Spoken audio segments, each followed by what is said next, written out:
Hello, ladies. Happy Tuesday. Whoop, whoop. Not many ladies here. So if you're new here, I know we've gotten a lot of new ladies over the past couple weeks, maybe even month. It's been unreal. We're now at 12,000 members. That's crazy. That's so nuts. So if you're new here, I'm Liz. I'm the admin, the owner, the creator of the group. I created this group to help ladies, mountain biking ladies, learn about their bodies, have a different way of strengthening than what was typically out there, and a way to learn and understand your body differently. Tonight's live is all about that. And so I go live basically every Tuesday. I may miss one here and there, but pretty consistently every Tuesday, unless for some reason I just don't really feel it, blah. But tonight we are going to be talking about our core, more specifically our abs, and how we activate them, how we use them, and kind of some of the nuances of, do you know how to turn on your abs? This may seem simple to some, or maybe a question that you haven't asked yourself before.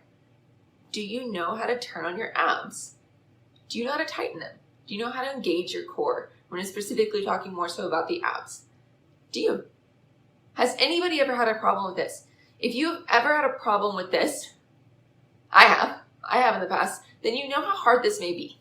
You know how challenging this may be to connect your brain to your body to your brain. And so some of you may be thinking, oh, I've never thought about this. And you try to turn on your abs, you try to see if you can activate. And then others may be like, yes, I've been trying to learn how to do this for years, for months, for ages, you know? Has anybody had issues with this? I have in the past. I had chronic low back pain. I had several car accidents. I played soccer in college. I was not nice to my body. And I was having chronic low back pain at the age and diagnosed with several other things going on at the age of probably about 22, 23. And that's when you're like, oh, I am freaking bomb-proof. Well, I was the anti of bomb-proof. I didn't know absolute jack shit about what was going on, how to change it, what to do for it. And so I had to learn a lot of these things. Actually, I finally found the PT that was going to help me when I was starting to go to PT school. Ironic, huh? He ended up being my clinical instructor, ended up being my boss. I learned a shitload from that guy. I call everybody kid. So has anybody had trouble with knowing how to activate their abs? I think there's probably more of us out there than you probably know. You're not alone. And so tonight we're going to talk about that. We're going to talk about if you suck in. We're going to talk about if you tent. I don't know if you've heard about tenting of your abs, but we're going to talk about it. And some of the muscle groups that go along with it, and why it's kind of important to dig into this. Like, y'all, this is an important area. Another lady said it to me the other day when I was talking to her on Zoom. She goes, I didn't realize until I took your Core Crushers program. She's a fitness instructor, yogi. She's a great individual. Virginia, shout out to you. Thank you so much. She said in the Zoom call that I was doing with her, she goes, I didn't realize until your Core Crushers program that the core was the base of support. And so your arms could do what they needed to do for the bike and your legs could do what they needed to do for the bike. And that's what gave us power. It's like, bingo. And so if you don't know how to turn on your abs as part of your core, you're missing a huge stability and support group for your body, for your biking, and you're not going to be as powerful otherwise. You're not going to be able to access those glutes. You're not going to be able to access your shoulders in a right way. Your posture is going to fail. Like, all of these things come into play with this. And so let's talk tonight about tenting, activating, and if you might be sucking in. So right now, if you can, if you're watching this at home, just lay it on the floor and I want you to think about turning on your abs. What does that mean?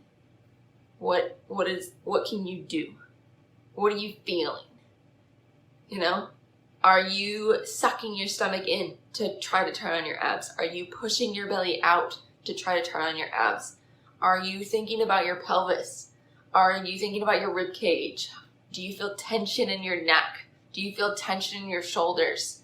All of these things, do you feel your glutes turning on, your butt muscles squeezing together? All of these other things are byproducts that mean that you are working way too hard to try to actually get your abs to work. And so I'm gonna bring this down. I'm gonna be kind of up here on this pedestal. We'll see how it goes, if it works or not, okay? And so as you're turning on your abs, belly out, as you turn on your abs, if you are sucking in to try to get them on, then you'll see your rib cage stick out, okay? As you turn on your abs, what you're doing is you're creating a cylinder around your body, around your trunk. And so it should be nice and flat across here. It should be controlled through there. You shouldn't feel your ribs sticking out as I'm sucking in. And same thing is that if you were pushing your belly out to hold your breath to do this, then it's also going to be not very good. That means you're using this breath hold or a chamber of pressure from your breath to have stability through here. Now the problem with that is that we need to breathe while we're on our mountain bike, right? I mean, I don't know about you, but I'm stuck in wind sometimes. Several times. A lot of the times. Let's be honest. Okay? And so as we're breathing, we need air. And so I can't use a breath hold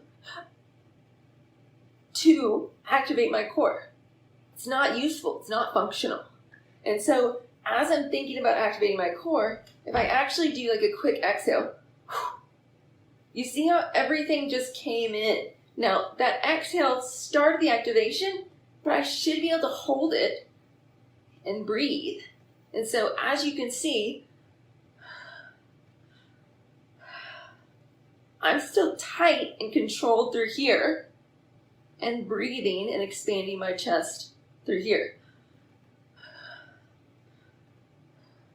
As you can see with my chest moving. And so I'm holding that, but one of the easiest ways to get that activation is like, or taking a straw and breathing out through that straw. Another way is doing a t sound, like today. T. As you exhale, that t kicks on, and you can actually see it from my relaxed state t, to now it's solid. You can see that change, and it's firm. Like if I press into here, I feel underneath a little layer of skin and other stuff that it's firm underneath there. Versus when I'm relaxed, I can push in. It's not firm, you know?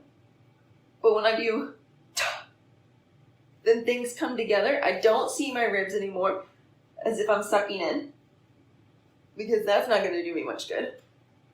That's not going to do me much good because I'm just holding my air. I can't breathe. So as you're doing that forced exhale, that t sound, it gets more of what we call our obliques to work with us.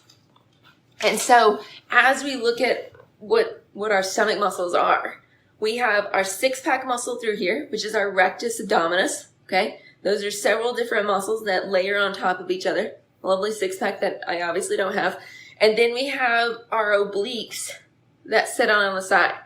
All of those come together and connect in what's called our linea alba, aka the middle part of our stomach. This is if you have a diastasis recti or a splitting of your stomach muscles. This is where you'll see that splitting. People have this sometimes after they've had a baby, or sometimes from other reasons, that your connective tissue is just a little bit more flexible as a whole. You know, like there's many other reasons if you have a hernia, other things like that. Kidney issues and you've had kidney surgery, many other things. But you'll see that splitting in the middle. Then we have our obliques on the outside. We have 3 different obliques per se. We have an external, an internal, and we have transverse abdominis. And so external run this way with the fibers, internal run this way with the fibers, and then transverse abdominis runs more horizontal. These guys all come back and attach to basically our back. okay? And so as we want to use these muscles, we don't want just our six-pack, you know? It may look pretty, but it's not as functional. We want these oblique muscles. And so when we're talking about using oblique muscles versus the six-pack muscle and tenting versus being flat through our stomach, it's functional through that. What are we using? What is going to give us the most bang for our buck? And what's going to give us our stability, okay? As we are tenting, that means that we're using more of just our rectus abdominis and we're not integrating our oblique muscles. I'm going to attempt to show you what this might look like. I attempted on the picture, if you saw that for this live. You should have seen how many pictures my husband took of me. I was like, can you see it now? You can just imagine us in this room being like, oh, it looks the same. So we're going to attempt to show it here to see and hopefully help you understand what the differences are. So as you saw whenever I was activating just now, it was a flattening across. So you can see how it's flat, it's engaged through there. But now if I tent, now hopefully you'll see that now there's a line basically here. And so if I look actually down from the top, usually if I lift my head, then I'm going to get more rectus abdominis. It's usually integrated more towards our upper abs per se, and our lower abs include more of our obliques. Ish. There's some give and take between that too. But as I'm laying here, this is me being nice and flat, controlled. I feel a lot more on the sides of my stomach, like through here. I do feel it in the middle. I feel it in the upper. I feel it in the lower, but I feel it a lot on the sides.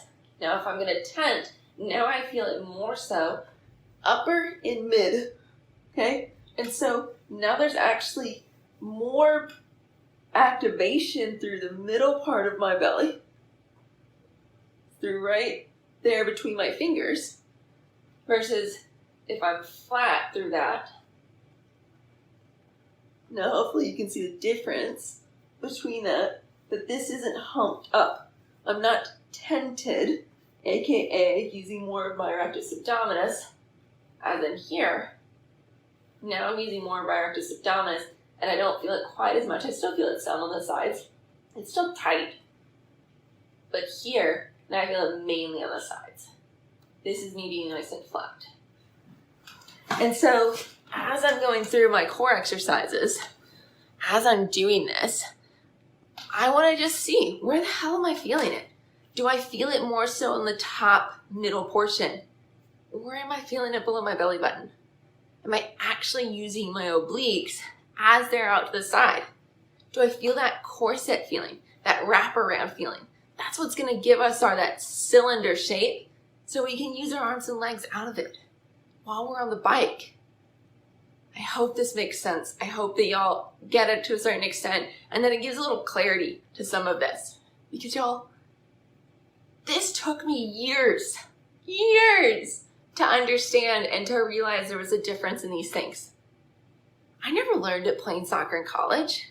I never learned it in so many other different atmospheres, so many other different ways when I should have.